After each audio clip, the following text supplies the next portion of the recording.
Les publics, administration travaillent depuis 13 ans. On a pris l'habitude de travailler depuis 13 ans ensemble, mais c'est aussi parce qu'il existe des systèmes pour contrôler tout ce trafic. Et c'est notamment le système Clearance, développé par Florent Mainfroy et son équipe. Florent, explique-nous un petit peu en quoi consiste du moins quelle barrière, quelle protection tu as mis en place. Mais là en marche, je l'avais coupé. Ça marchera mieux effectivement voilà. Comme ça. Merci Gilles. Oui effectivement, alors on n'est pas dans le contrôle, on est plus dans l'information et la surveillance de ce qui est en train de se passer dans le ciel autour de nous. Drone ingénierie système, on a parlé ce matin. On a maintenant des balises sur les drones qui permettent de transmettre la position du drone en temps réel. Alors ces balises sont obligatoires sur les drones de plus de 800 grammes, elles vont devenir sur les drones de plus de 250 grammes à partir du 1er janvier prochain. Donc on est vraiment sur un grand nombre de drones qui sont équipés de ces balises, et ces balises transmettent en temps réel la position du drone.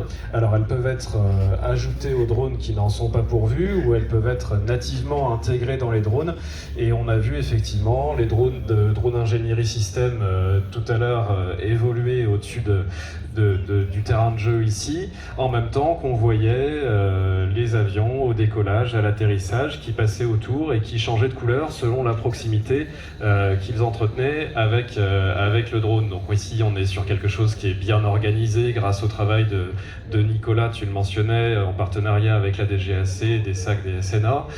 Donc le risque est totalement maîtrisé.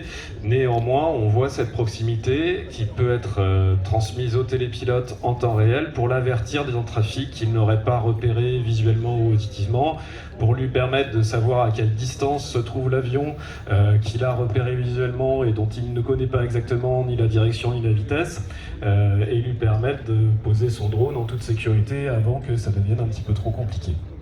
Et donc c'est un système qui n'a pas été évidemment développé pour l'occasion, c'est un système que Clearance a mis en œuvre, sur lequel Clearance travaille depuis longtemps, parce que c'est pas la première fois qu'on en parle au bord de la piste à l'UAV Show, mais aujourd'hui le système est déployé sur plusieurs aéroports.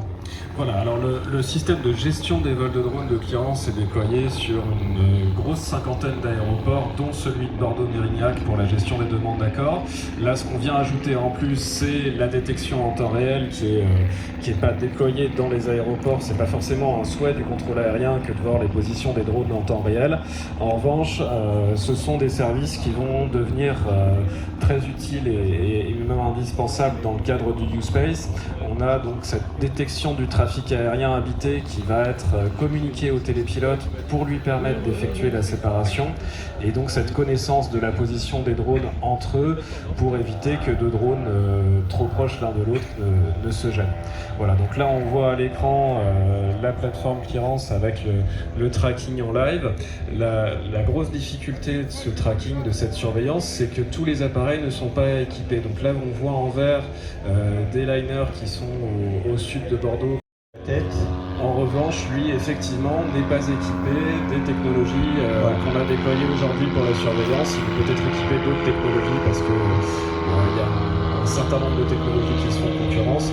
On n'a pas pu tout déployer aujourd'hui pour la démonstration, et peut-être qu'il n'a aucune technologie d'émission de sa position. C'est tout à fait possible et tout à fait légal.